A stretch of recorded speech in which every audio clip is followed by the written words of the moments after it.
Salve, salve concurseiro! Professor Heitor Ferreira, seu professor de atualidades aqui do NEAF Concursos, iniciando com você, meu caro aluno, mais um top 5 com você, mais uma super aula de atualidades para a gente entender tudo o que aconteceu de grande relevância no nosso mês de julho de 2023. Dito isso, vamos ao que interessa, bora lá para o nosso mural de notícias, né? O nosso top atualidades para você. Relatório aponta que julho de 2023 é o mês mais quente em 120 mil anos na Terra. Olha só, questões referentes ao aquecimento global, ao aquecimento oceânico, às queimadas, entre outros fatores, mas corroborando aí para uma grande mudança no que tange à temperatura média global, uma preocupação prevista na Agenda 2030 e, obviamente, previsto em todos os debates referentes a meio ambiente e sustentabilidade. Mais um tema: a cúpula da OTAN conclui com compromisso de apoio à Ucrânia e estabelece um conselho especial na qual ela vai participar, né? Existe aqui um desejo muito claro, muito clássico da Ucrânia compor a OTAN, porém, contudo, todavia, nós sabemos muito bem que este processo ainda não vai acontecer enquanto a Rússia estiver sobre seus territórios, né? A OTAN vem apoiando, vem manifestando apoio aos países que estão mandando arma e dinheiro, mas obviamente não vai incorporar a Ucrânia na OTAN para evitar aí um aquecimento ainda maior da guerra. Terceiro ponto, intensificação da crise de fome global, né?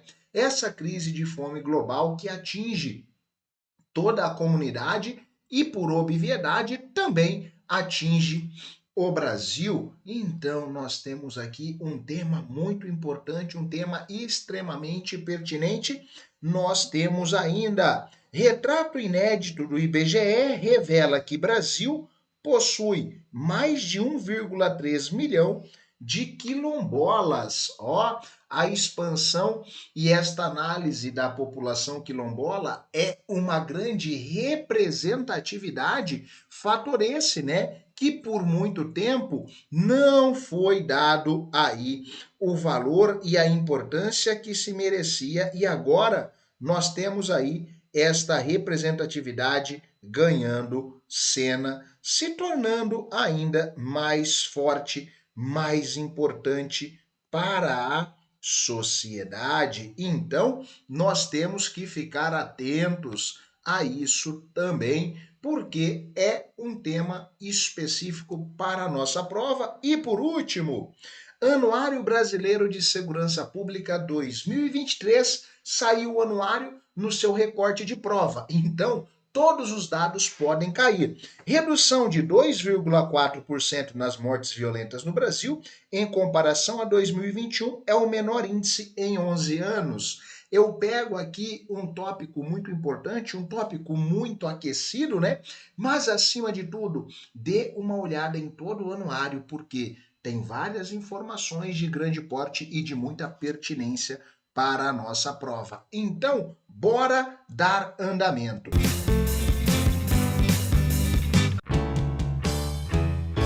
Meu aluno, começando com você, relatório aponta que julho de 2023 é o mês mais quente em 120 mil anos na Terra.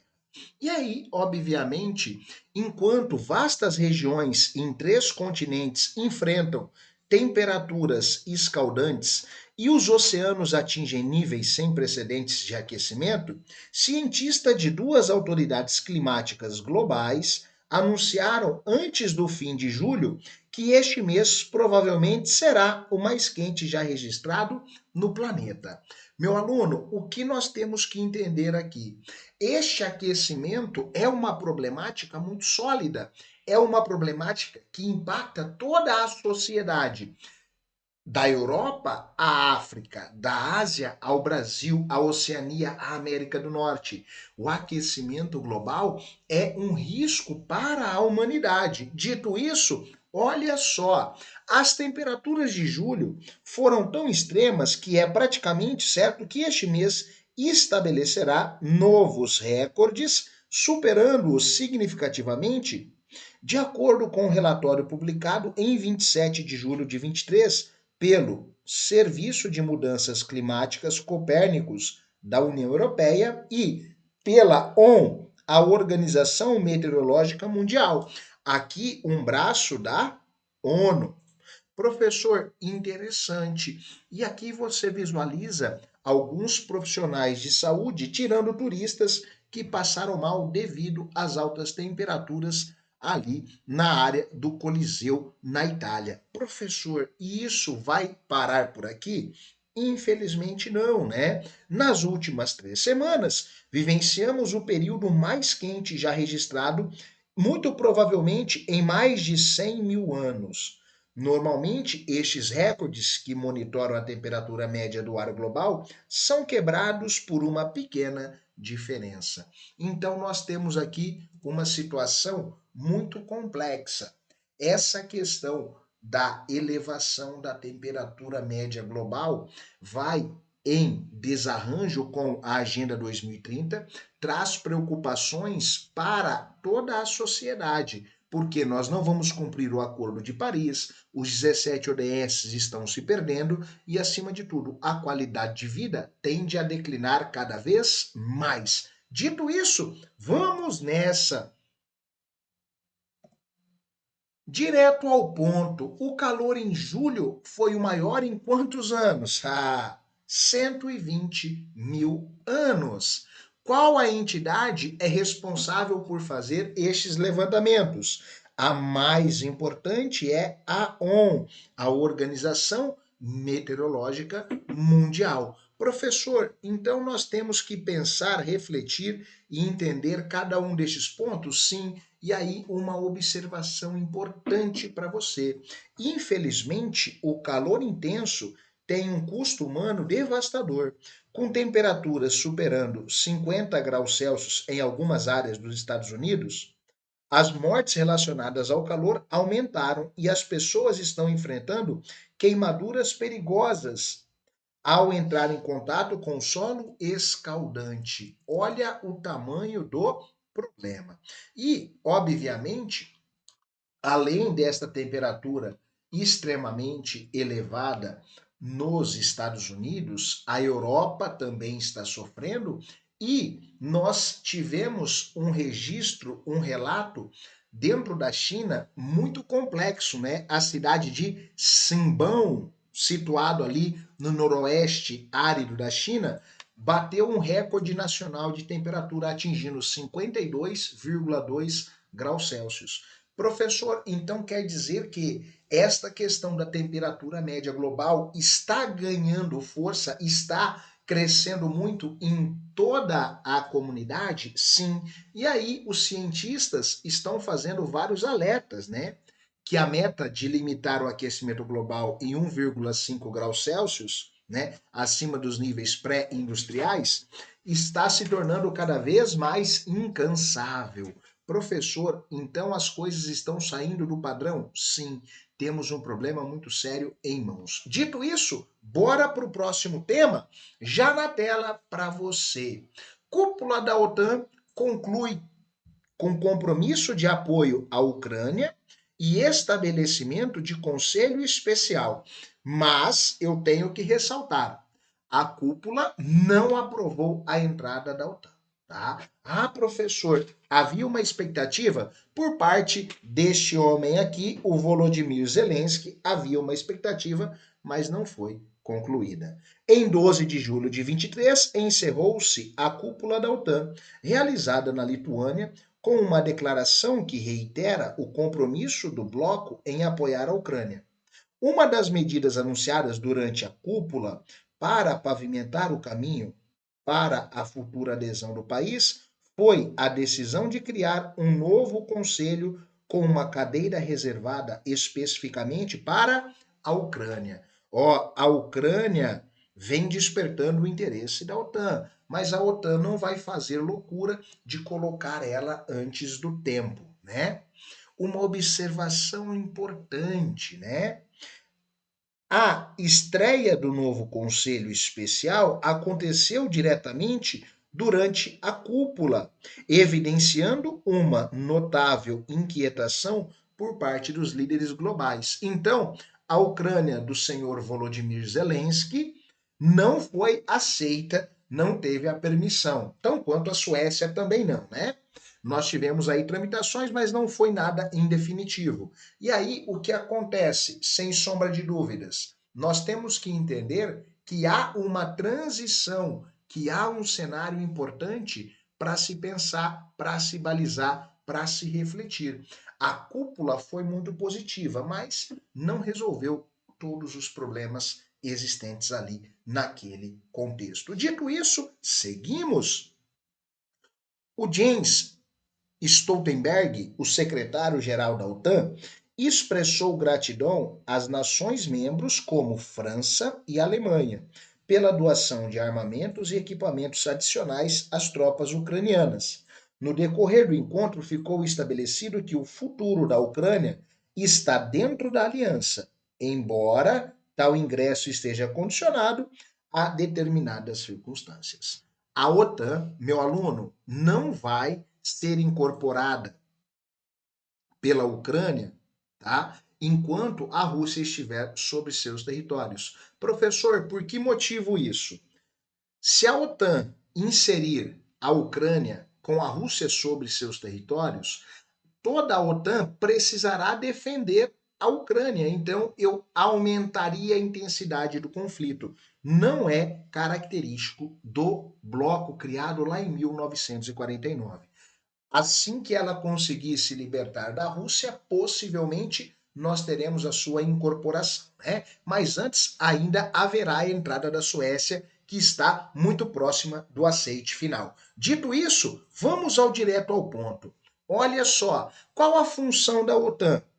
A Organização do Tratado Atlântico Norte é uma aliança militar internacional fundada em 1949, no contexto de sua fundação ocorrida durante a chamada Guerra Fria. Seu objetivo era e é estabelecer um pacto militar entre os países do Tratado do Atlântico Norte. Na ocasião, era contra a influência socialista, agora é contra a influência russa, contra a influência da Coreia do Norte, contra a influência chinesa, entre outros fatores. A OTAN vem buscando defender o Ocidente e a premissa capitalista. E aí, qual país foi incorporado no Conselho Especial? Cheque, a Ucrânia. A Ucrânia foi o país incorporado aí neste Conselho Especial. Então ela sobe um patamarzinho aí no que tange a sua representatividade dentro da OTAN, mas ela não é um Estado membro. Dito isso, bora para o próximo tópico, meu aluno. Já vou jogar na tela para você. Intensificação da crise de fome global. Professor, esse é um tema importante, importantíssimo, né? As agências das Nações Unidas emitiram um alerta enfatizando que a fome se agravou significativamente em todo o mundo durante o último período analisado, resultado em um aumento de 122 milhões de pessoas em situação de fome. Globalmente, cerca de 735 milhões de indivíduos estão atualmente enfrentando esta condição crítica, representando um contingente que seria o terceiro país mais populoso do mundo, ficando atrás apenas da Índia e da China e superando a população de todo o continente europeu. Olha essa imagem, é muito triste, né? As pessoas extremamente debilitadas, a população passando fome, passando por grandes necessidades. Ah, professor, este problema da fome é um agravo somente no mundo? Atinge o Brasil? Atinge o mundo em totalidade, tá? Eu tenho que ter esse discernimento. Quando nós falamos da fome, este retrato, ele obviamente impacta toda a comunidade global, tá? De acordo com o relatório divulgado, essa deterioração na situação está diretamente relacionada à pandemia da Covid-19 e aos conflitos recorrentes, incluindo o conflito na Ucrânia. Diante da trajetória evidenciada pelos dados da ONU, a organização faz um alerta que o Objetivo de Desenvolvimento Sustentável de erradicar a fome até 2030 está em risco de não ser alcançado. E aqui nós temos que lembrar da chamada Agenda 2030, tá? Nós podemos citar aqui a questão referente ao que? Ao Acordo de Paris. Então, nós temos que refletir estruturalmente o quanto a fome é debilitante, o quanto a fome traz danos à sociedade. E aí tem um relatório da ONU que aponta que entre 2020 e 2022, o relatório global da ONU, o Estado de Segurança Alimentar e Nutrição no Mundo, ressaltou que 21,1 milhões de pessoas no Brasil, ou seja, 9,9% da população, enfrentou situação de insegurança alimentar grave. Então, este dado referente à fome no mundo é alarmante. Nós temos um número gigantesco, né, de 735 milhões. Só que no Brasil eu tenho 21,1 milhões entre 20 e 22 que passaram fome. Isso representa 9,9% da população brasileira. Então, eu tenho este reflexo muito sério que foi retratado pela Rede Pensan em 2 importantes relatórios sobre a fome no país. Dito isso, vem comigo, bora para o nosso direto ao ponto. Globalmente, quantos milhões de pessoas estão passando fome? 735 milhões de indivíduos, segundo a Organização das Nações Unidas. Qual é a entidade responsável por fazer estes levantamentos? A FAO, né? A Organização das Nações Unidas para a Alimentação e Agricultura. Um detalhe importante, a FAO é um braço técnico da ONU, tá? Quando eu falo de FAO e olho para o Brasil, nós chamamos de FAO do Brasil, somente. Ah, maravilha, professor. Bora para o próximo tópico? Vamos nessa. Retrato inédito do IBGE revela que Brasil possui mais de 1,3 milhão de quilombolas. Pela primeira vez na história, o Instituto Brasileiro de Geografia e Estatística divulgou um perfil demográfico abrangente das comunidades quilombolas em todo o território nacional. Os resultados do censo 2022, publicados em 27 de julho de 23, revelam que a população quilombola no Brasil totaliza 1.327.802 pessoas, correspondendo a 0,65% da população total. E aí eu destaco para você, os quilombolas constituem os descendentes e remanescentes das comunidades que surgiram a partir de escravizados, que fugiram e se estabeleceram em quilombos entre os séculos 16 e o ano de 1888, lá em 13 de maio, quando foi assinado a Lei Áurea, né? Quando ocorreu a abolição da escravatura no Brasil. A seguir são apresentados mais dados acerca da população quilombola no Brasil. Um total de 1.696 municípios abrigam comunidades quilombolas. A região nordeste do Brasil concentra a maior quantidade de quilombolas, somando 905.415 indivíduos. O estado da Bahia detém a maior população quilombola entre os estados brasileiros, com um total de 397.059 pessoas. E Senhor do Bonfim, município localizado na Bahia, é a cidade com maior população quilombola, contabilizando 15.999 habitantes pertencentes a essa comunidade. Eu devo ressaltar ainda para você que os estados da região sul, Paraná, Santa Catarina e Rio Grande do Sul, são os estados com menores índices, menor presença quilombola dentro do nosso país. Então, vamos ao nosso direto ao ponto. Qual a importância dessa introdução no censo de 22? O aumento da representatividade. Isso é muito bacana. E aí, qual região do país conta com o maior número de quilombolas? Aí ficou fácil, né, meu aluno? O maior número de quilombolas está presente na região Nordeste. E para fechar esse tópico, observação: o levantamento também analisa a população quilombola na região da Amazônia Legal, onde foram identificados 426.449 pessoas, aproximadamente um terço do total nacional. Para compilar essa abrangente base de dados sobre a população quilombola no Brasil, o IBGE contou com o apoio de líderes comunitários de todo o país que desempenharam um papel crucial no mapeamento das comunidades e na garantia de que todos os territórios fossem corretamente contabilizados. Então, houve uma preocupação sistêmica muito legal. E aí, bora para o próximo tópico. Redução de 2,4% nas mortes violentas no Brasil em comparação a 2021. O menor índice em 11 anos. E aí eu tenho o chamado, quando você lê mortes violentas, elas são intencionais. Nós abreviamos em MVI, tá? Ou MVIs, com S minúsculo.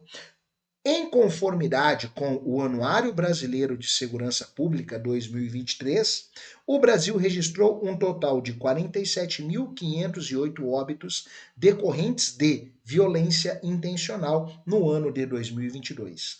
Estes dados representam a taxa mais baixa desde o início da série histórica, monitorada pelo Fórum Brasileiro de Segurança Pública, que remonta a 2011, quando o país contabilizou 47.215 mortes.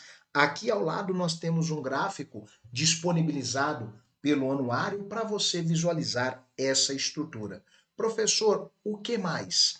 Comparativamente, o número de 2022 representa a diminuição de 2,4% em relação ao ano anterior, que registrou 48.431 óbitos, tá? As estatísticas revelam que a média de mortes violentas por 100 mil habitantes é de 23,4. Isso pensando em média base nacional, tá? Média base nacional. Existem regiões que nós vamos ter uma média maior. Como assim, professor? Quando a gente pega a violência na Amazônia, o índice de MVI dentro da Amazônia brasileira é um pouco mais elevado, tá? É de 33,8 para cada 100 mil habitantes, segundo o Anuário Brasileiro de Segurança Pública. E claro, né, tem uma variação entre as mortes violentas nos estados. O estado de São Paulo, Santa Catarina, o Distrito Federal, Minas Gerais, Mato Grosso do Sul, Rio Grande do Sul e Paraná são os únicos 7 estados do país que conseguiram um índice abaixo da média nacional. Qual é a média nacional? 23,4 mortes violentas intencionais para cada 100 mil habitantes. Dito isso, seguimos. Observação, né? Este rol de fatalidades intencionais abrange casos de homicídio doloso, latrocínio, lesão corporal seguida de morte, óbitos resultantes de intervenções policiais, bem como assassinatos de agentes policiais. E agora para o nosso direto ao ponto. Em relação às MVIs, mortes violentas intencionais, foram cometidos os crimes. 75% foram cometidos com o uso de arma de fogo. Professor, para por aí? Só temos essa informação? Não. Ó, os principais mortos neste cenário, 76,9% são pessoas negras. Mais de 50% têm entre 12 e 29 anos, logo são jovens. E 91,4% são do sexo masculino. E 76,5% de todas as mortes violentas intencionais dentro do nosso país foram cometidas com o uso de arma de fogo.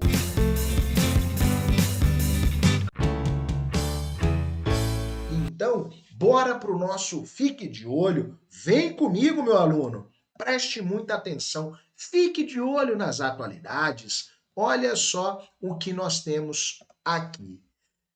Reino Unido concede a aprovação de um acordo com o Brasil para evitar a chamada dupla tributação, tá? Olha que interessante. O parlamento do Reino Unido deu a aprovação final ao acordo assinado com o Brasil para evitar a dupla cobrança de impostos sobre empresas e profissionais que atuam nos dois países. Essa aprovação britânica, perceba bem, aumenta a pressão sobre o governo do presidente Luiz Inácio Lula da Silva, que ainda não enviou o acordo para análise no nosso Congresso Nacional. E, professor, vai vir pressão forte aí para cima do Lula? Com toda a certeza. E é importante que se faça, diga-se de passagem. As negociações do Tratado de Tributação começaram na metade da década passada e foram finalizadas em novembro de 22, pouco antes do término do governo Bolsonaro. Para que o acordo entre em vigor, é necessário que seja ratificado pelos respectivos poderes legislativos. Agora, o lado britânico já fez isso, mas o processo está parado há 8 meses no Brasil. Então, o Lula tem que despertar e tem que resolver esta parada. É muito importante para a economia brasileira. Vale ressaltar que a Inglaterra vem fazendo relações econômicas e novos acordos com várias regiões do mundo, né? Depois que ela saiu da União Europeia, o chamado Brexit, nós temos aí esta transição. Nós temos a Inglaterra buscando novas parcerias e o Brasil vem se colocando ali como um parceiro forte. Dito isso, próximo tema, já na tela. Barbie e Oppenheimer arrecadam quase 100 milhões em sua estreia no Brasil durante o primeiro fim de semana. Olha isso, né? Nos primeiros dias de exibição, os filmes Barbie e Oppenheimer atraíram um público de mais de 4 milhões de espectadores brasileiros aos cinemas. De acordo com os dados da Associação Brasileira das Empresas Exibidoras Cinematográficas Operadoras da Multiplex, a Abraplex, estas duas produções cinematográficas conseguiram a arrecadação combinada de 97 milhões durante um período de estreia, que ocorreu entre a quinta-feira, 20 de julho, ao domingo, 23 de julho de 23. Isso aqui, meu aluno, é um dado muito importante. É a retomada do cinema brasileiro pós-pandemia. O cinema que foi muito atingido naquele cenário. Ah, professor, ok. Tem mais alguma coisa? Sempre tem, claro que tem. Apenas o filme estrelado pela icônica boneca arrecadou aproximadamente 84 milhões nos primeiros 4 dias de exibição. A outra estreia destacada, o Oppenheimer, atraiu mais de 500 mil espectadores às salas de cinema e gerou uma receita de 13 milhões de bilheteria. Marcos Barros, o presidente da Abraplex, observou que o sucesso destas produções de qualidade está impulsionando o setor cinematográfico, permitindo o retorno mais rápido aos níveis de bilheteria pré-pandemia. Então, estas duas grandes obras vão reaquecer o cenário, vão trazer aí uma cena cinematográfica ganhando força dentro de nosso país, por óbvio. Dito isso, bora para o próximo tópico, já na tela para você. Rosa Weber apresenta a primeira tradução da Constituição para a língua indígena no estado do Amazonas. Professor, e aqui eu tenho a Inhangatu sendo a escolhida? Sim, representatividade para a população indígena no Brasil. É um tema muito quente para sua prova, tá? A presidente do Supremo Tribunal Federal, a ministra Rosa Weber, lançou um marco histórico ao apresentar a primeira tradução da Constituição do Brasil para uma língua indígena. O idioma escolhido para este inovador projeto foi o Nhengatu, também conhecido como Tupi moderno, tá? O lançamento ocorreu na sede da Federação das Organizações Indígenas do Rio Negro, localizado em São Gabriel da Cachoeira, no estado do Amazonas. O Nhengatu é uma das 4 línguas cooficiais desse município. amplamente reconhecida como o mais indígena do país. E aí, olha isso. Para a ministra Rosa Weber, essa tradução representa um momento histórico e simboliza o compromisso de assegurar aos povos indígenas que tenham acesso à justiça e ao conhecimento das leis que regem o país. E tem um detalhe muito importante que eu tenho que destacar para você. Qual professor, dentro dessa estrutura, dentro deste lançamento, estiveram presentes juntamente a Rosa Weber, outras importantes personalidades, a ministra do STF, a Carmen Lúcia, a ministra dos Povos Indígenas, a Sônia Guajajara, e a ministra da Fundação Nacional dos Povos Indígenas, da FUNAI, a Joênia Wapichana. Então, eu tenho aqui um marco para a cultura, para a história brasileira, uma representação destas comunidades tradicionais. Dito isso, vem comigo para o nosso próximo tópico. Ucrânia e Croácia estabelecem um acordo para a utilização de portos na exportação de grãos. Detalhe, está ocorrendo uma ruptura no chamado Acordo de Grãos do Mar Negro, tá? Professor, sério, sério, este rompimento assola toda a comunidade global, tá? Há uma preocupação global sobre esta ruptura. A expansão da fome entra em pauta.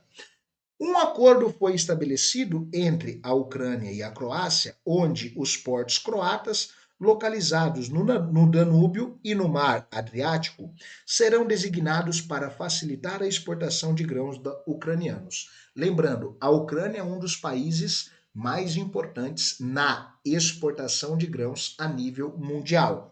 O comunicado foi feito pelo ministro de Relações Exteriores da Ucrânia, o Dmytro Kuleba, após produtivas discussões com seu homólogo croata em 31 de julho de 23. No dia 17 de julho, a Rússia anunciou a suspensão à sua participação no Tratado de Exportação de Grãos do Mar Negro. Aqui está para você visualizar esta nova rota, né? O Mar Adriático vai ser um importante fluxo e o Rio Danúbio. Então, eu tenho aqui uma extensa área para se caminhar até chegar à escoação, mas é melhor eu ter isso do que eu não ter nada. Professor, interessante. Um ponto para a gente destacar. Este acordo já havia sido renovado previamente, no entanto, nos últimos meses, a Rússia vinha alegando que as condições para sua prorrogação não haviam sido cumpridas. Olha para mim. Um dos desejos da Rússia e uma objeção clara dela é o retorno dela à plataforma, ao pagamento SWIFT. Professor, por que isso? Porque ela foi bloqueada devido à sua invasão sobre a Ucrânia. Então, sem sombra de dúvida, ela quer privilégios econômicos. Muita gente já está envolvido neste processo. O Papa Francisco já pediu aos russos para voltarem, a ONU também, mas por enquanto nada mudou. A Croácia vai ser a rota para mitigar aí os problemas dos grãos ucranianos, saindo ali por uma nova rota, usando o Danúbio e o Mar Adriático. Dito isso, bora para o próximo tema. 70 anos após o armistício entre as Coreias, este marco se torna um modelo relevante para a situação de conflito na Ucrânia. Professor, o que nós temos? A situação delicada entre as Coreias do Norte e do Sul é envolta por paradoxos, uma vez que permanecem em um estado de conflito congelado, desde a assinatura de um armistício há exatos 70 anos.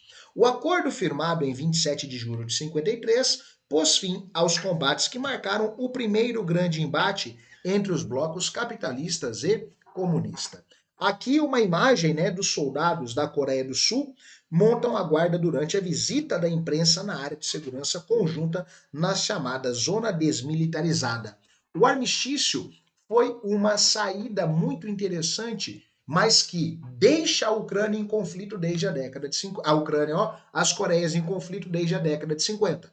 Professor, por quê? Porque, obviamente, eu tenho este armistício, eu não estou em guerra, mas eu estou em constante vigilância, né? Por isso a Coreia do Norte e a Coreia do Sul estão neste cenário. E agora, o debate da criação de uma zona desmilitarizada ali entre Rússia e Ucrânia pode ser uma saída para mitigar ali os conflitos e estes impactos referentes ao quê? Ao conflito na Ucrânia que se arrasta há praticamente 1 ano e 6 meses. Dito isso, vamos para mais uma informação.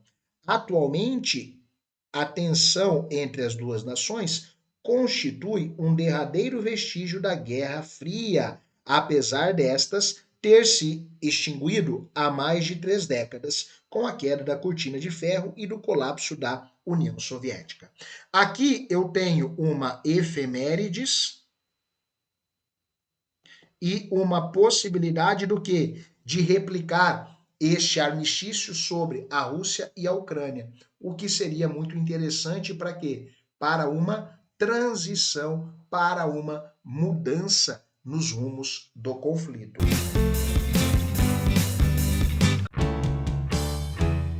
Agora, vamos para mais um ponto importante. Vem aqui, já caiu em provas, já caiu em concursos para você.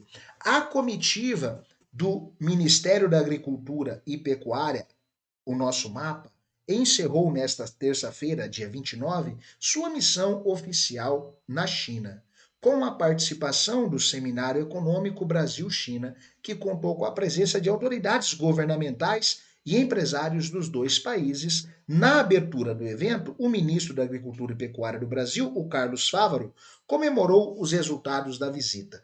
Aqui, o Ministério da Agricultura e Pecuária vai tentar, né, mudar alguns panoramas relacionados à exportação no nosso país. Então vamos lá. A primeira conquista da viagem, que iniciou dia 22 de março, foi o anúncio do governo chinês de, olha lá, investir em uma fábrica de componentes eletrônicos na região amazônica para abastecer as montadoras de veículos no Brasil? Não. Aqui eu estou falando do Ministério da Agricultura, o Ministério da Pecuária. Doar vultuosos recursos para o Fundo Amazônia, que promove ações de prevenção e monitoramento, não seria o Carlos Fávaro, o líder aí do nosso Ministério da Agricultura e Pecuária, o mais responsável para pedir isso? Levantar o embargo às importações de carne bovina brasileira que estavam suspensas desde fevereiro? Aqui certamente a resposta correta, né? Deixa uma interrogação. Participar do Funbil, uma associação sem fins lucrativos que trabalha para a conservação da biodiversidade brasileira? Não, não, não. Montar em Iracemápolis, São Paulo, uma fábrica de veículos da maior empresa automotiva estatal chinesa, a Great Wall Motors? Não. Eu estou falando aqui do nosso ministro do quê? Da Agricultura e da Pecuária, o nosso mapa. A reunião entre o ministro da Agricultura e Pecuária, o Carlos Fávaro, com o ministro da Administração Geral da Aduana Chinesa, o Yu Jianyu, em Pequim, o governo chinês decidiu que vai levantar o embargo à carne bovina brasileira, né? E aí ficou fácil, já podemos colocar a nossa fonte, tá aqui, a fonte é do próprio governo brasileiro e o gabarito já está na tela, gabarito C, né? Levantar o embargo às importações de carne bovina brasileira que estavam suspensas desde fevereiro.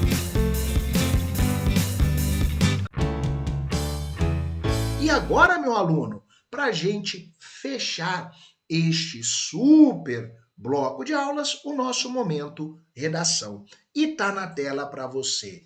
Líderes do golpe do Níger anunciaram na sexta-feira, 28 de julho de 23, que o general Abdurrahmane Tiani é o novo chefe de Estado, após a derrubada do presidente Mohamed Bazoum. O Bazoum sendo tirado do poder cria uma situação bem complexa, porque abre um precedente para novos golpes dentro da África.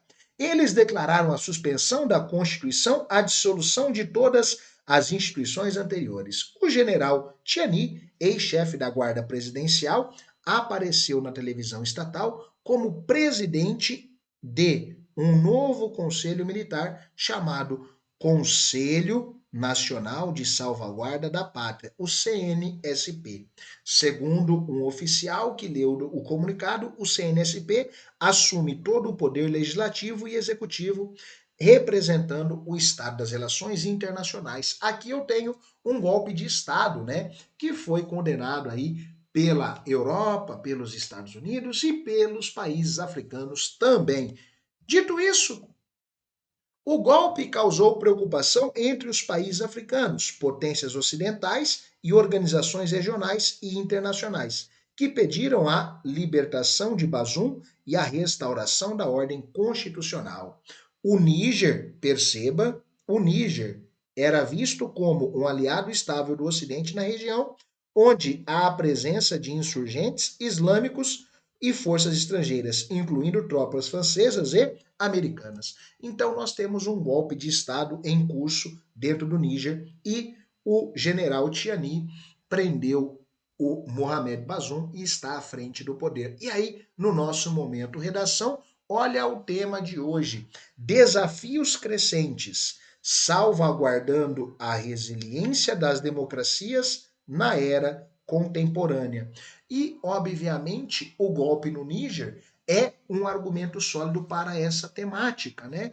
Como professor, parágrafo 2, meu primeiro parágrafo de desenvolvimento, nós podemos colocar assim: em primeira análise, ao averiguar o golpe estabelecido no Níger, que retirou o Bazoum do poder, nota-se uma violação clássica à democracia na contemporaneidade. Ponto. Dito isso, as lideranças ocidentais, assim como diversos países africanos, estão condenando a atuação do general Tiani e exigindo o retorno da democracia no país. Ponto. Assim, faz-se necessário entender os impactos de um golpe militar no Níger e quais reflexos isso pode gerar para a comunidade global. Ponto final, a gente fecha aqui um baita parágrafo para você. Sem sombra de dúvida, você consegue produzir ali uma boa ideia de redação. Tranquilo, meu aluno? Agora, bate aquele print, printou, marca lá o arroba, pergunta pro Heitor, já segue o professor, marca lá o arroba NEAF Concursos e vamos juntos até a sua aprovação. Valeu, guerreiro! Até a próxima!